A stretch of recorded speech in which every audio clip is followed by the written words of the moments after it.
Bismillahirrahmanirrahim. Berjumpa lagi dengan saya Sumadi, dosen Institut Agama Islam Darussalam Ciamis. Kita akan lanjutkan lagi pada berbagi literasi terkait sebetulnya ini terkait dengan filsafat ilmu dalam kajian epistemologi, juga dalam kajian gender, sebagaimana berbagai literasi di dalam kedua itu, baik kajian filsafat ilmu ataupun kajian gender, saya sudah share beberapa video sebelumnya. Nah, kesempatan ini saya akan sampaikan secara singkat tentang genealogi epistemologi feminis dalam dunia akademik, juga dalam kajian agama. Nah, pertama yang ingin saya jelaskan tentang apa perbedaan feminis dan gender. Feminisme diciptakan pada tahun 1880 oleh Hubertine Aucret dalam jurnal La Citoyenne. Nah, feminisme itu adalah gerakan emansipasi yang memperjuangkan persamaan hak pria dan wanita. Dari gerakan ini kemudian muncul teori feminis yang kemudian menggunakan gender sebagai kategori analisis utama.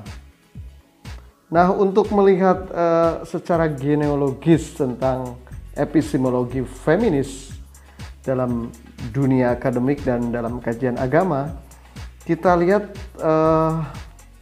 asal-usul ya berbagai aliran-aliran feminisme di dunia ini. Yang pertama adalah feminis radikal. Jadi feminis radikal ini memberikan perhatiannya pada permasalahan perempuan yang berkaitan dengan masalah reproduksi dan seksualitas perempuan.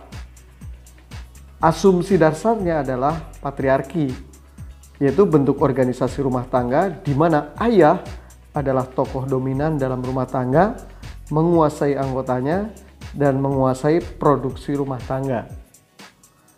Nah, rumah tangga adalah sistem kekuasaan dalam keluarga yang menyebabkan keterbelakangan perempuan.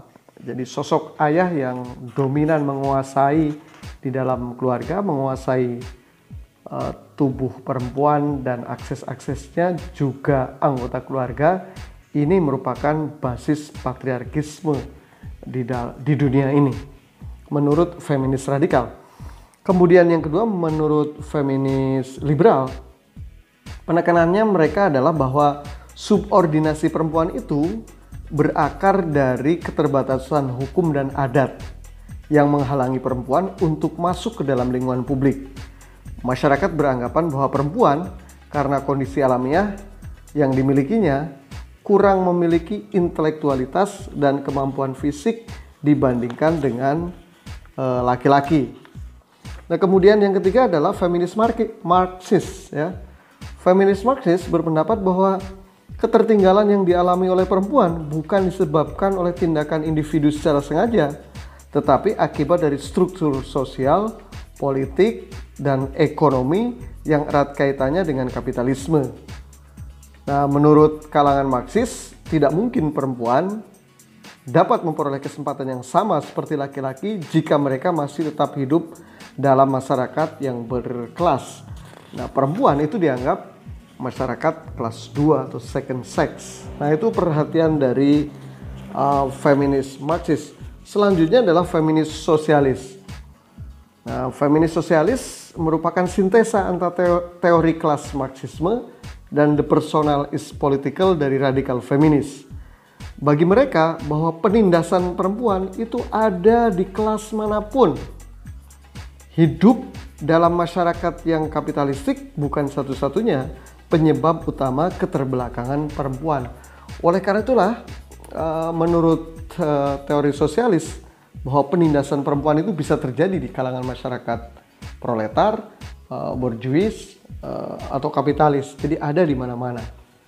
Nah, kemudian yang kelima adalah feminisme Islam. Nah, feminisme Islam ini adalah menggugat teologi, tafsiran yang itu terdominasi oleh androsentrisme atau terdominasi oleh dunia yang mengistimewakan laki-laki, kemudian menempatkan Islam dan sejumlah ajarannya membela kemitra sejajaran laki-laki dan perempuan, juga membebaskan perempuan dari berbagai ketertindasan. Kemudian juga ada feminisme laki-laki. Feminisme laki-laki bagi saya adalah laki-laki yang rela melepaskan hak istimewanya yang diberikan oleh masyarakat, yang kemudian menjadi mitra setara perempuan dan memperjuangkan nilai-nilai keadilan laki-laki dan perempuan. Kemudian juga ada feminisme Pancasila, feminisme yang mulai digagas oleh Ibu Sinta Nuriyah, artinya kesejajaran laki-laki dan perempuan yang itu berdasar pada nilai-nilai Pancasila. Nah, bagaimana genealogi epistemologi feminis di dunia? Pengembangan epistemologi feminis dalam dunia akademik itu berakar pada gerakan politik aktivis perempuan yang memberikan kritik secara luas pada ilmu-ilmu sosial, yaitu pada tahun 1970-an. Nah, para aktivis perempuan itu memberi alternatif penelitian dengan menggunakan model feminis. Sehingga pada tahun 1980-an, para ilmuwan sosial juga telah memberikan kritik atas ilmu sosial yang bias androsentris, artinya menerjemahkan dunia berdasarkan dunianya laki-laki, tidak melihat dunia perempuan. Nah, ini contohnya ada sejumlah buku tentang yang terkait dengan kritik itu. Misalkan ada critical ethnography. Ini adalah, kalau etnografi itu biasa saja, menceritakan hal-hal yang unik berlatar budaya, tapi kalau critical ethnography adalah etnografi plus teori feminis. Atau Raini Haji ini menulis buku metode feminis dalam penelitian sosial, sudah lebih operasional lagi. Nah, teori-teori lama dan metodologi dalam ilmu-ilmu sosial itu dipandang tidak efektif menyuarakan dan menggambarkan pengalaman perempuan. Penelitian-penelitian yang dihasilkan oleh para ilmuwan cenderung memperkuat dominasi laki-laki atas perempuan.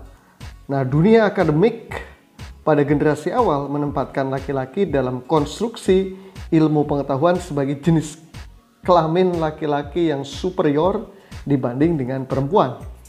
Sehingga secara sistematis membangun epistemologi yang bias gender.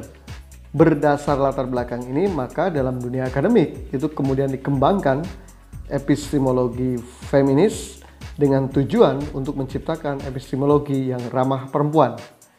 Di dunia dimulai sejak tahun 1970-an, sementara di Indonesia dimulai masuk ranah akademik tahun 1990-an.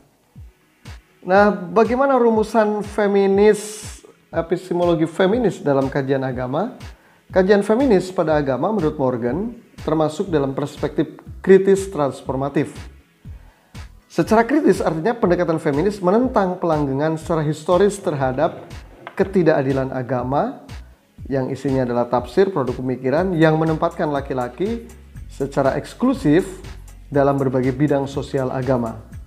Secara transformatif, feminis menekankan pada penempatan simbol-simbol, teks, dan berbagai ritual keagamaan pada tempat yang lebih menghargai hak-hak perempuan yang selama ini diabaikan oleh agama. Selain itu, kritik feminisme juga terhadap patriarki, yaitu sebuah sistem sosial budaya terinstitusionalisasi atau terlembaga yang menempatkan dominasi dan kekuatan laki-laki atas perempuan.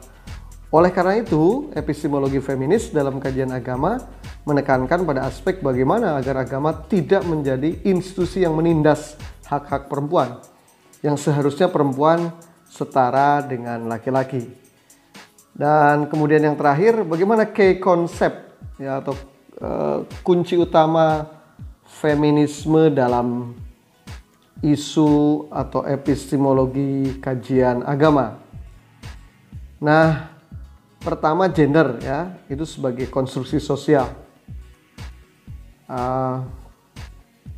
Konsepnya. Yang kedua konsep patriarki, analisisnya pada dominasi pria. Kemudian pengalaman perempuan, artinya keterlibatan perempuan. dalam konteks perjuangan kemitra sejajaran laki-laki, perempuan menjadi dilibatkan menjadi aktor utama. Nah, bagaimana analisis terhadap agama? Pertama, ada ketidakadilan gender dalam agama. Yang kedua, ketidakadilan gender terjadi karena budaya tempat agama itu berkembang. Ketiga, menafsirkan kembali. Nah, ini sebagai aksiologisnya lah, epistemologis aksiologisnya, yaitu menafsirkan kembali teks-teks keagamaan secara baru sehingga muncul teologi yang ramah atau berkesetaraan. Nah, saya kira itu penjelasan singkat tentang genealogi epistemologi feminis, baik dalam kajian akademik secara umum maupun dalam kajian agama. Terima kasih, kita berjumpa lagi di literasi yang lain.